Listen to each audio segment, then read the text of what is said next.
It all started as a fight between Star Athletics and Varsity Brands over cheerleading uniforms. Varsity Brands accused Star Athletics of brand infringement and won. Now there is legitimate fear that cosplayers could be targeted by the resultant case law.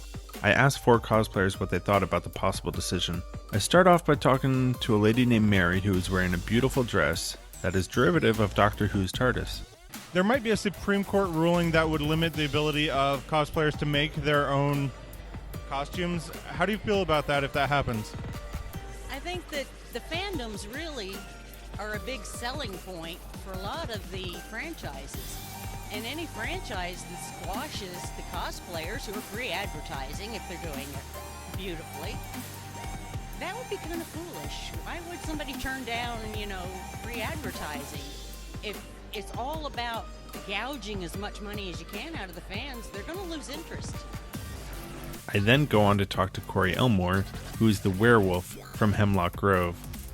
His outfit was spectacular. I would say one of the best ones there.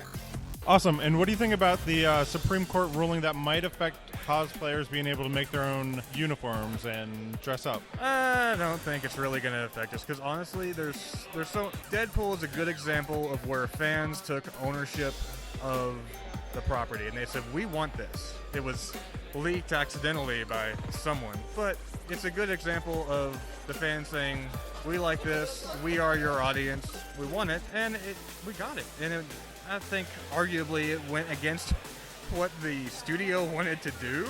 So I think things like that, they give me hope that it's going to be fine. I actually tend to agree with Corey Elmore about this. I don't think it's going to be a big deal. I think everything's going to be fine, but you never know. So I asked 2 more. Anthony Schaffner, who is Mega Man, his outfit was crazy, like all homemade. He spent over 200 hours on it. And John Marks, who is the Green Arrow, also who did an awesome job on his outfit. I should have pictures up on my website soon. Check it out. There might be a Supreme Court decision coming down saying that people cannot no longer make copyrighted characters. How do you feel about that if that were to happen? Well, I'm not cool with it, but I understand. But as long as you can put your own flavor to it, it is no longer copyright. You have changed it to your taste. So if they want to actually get down and say, well, that's exactly like my character. No, your character's 6 foot, I'm 5'9". I don't think they could ever make that hold. I think that's silly. Anybody that can be able to do a creative outlet should be able to do whatever character they want, as long as they're not trying to make money off of that. Versus, except for maybe a costume contest or something like that, everybody should be allowed to do whatever costume they want to build. But here's the deal. Things aren't always black and white. Sometimes things resemble a pattern of carpet at the Marriott Marquis, Atlanta. In this case, a company called Vulpin Prop put together a camouflage outfit that made for fantastic soldier cosplay uniforms. They blended in with the carpet, and they were the talk of DragonCon. It was clever and ingenious. At this point in the process, they hadn't yet broken the law.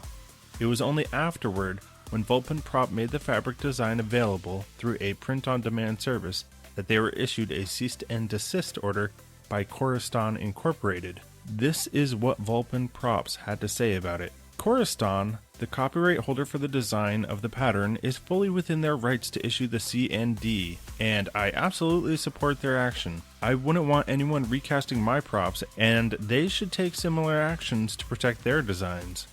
So what conclusion can we draw from all of this? Sing Seng of cospure.com, that's COSPUREE.com,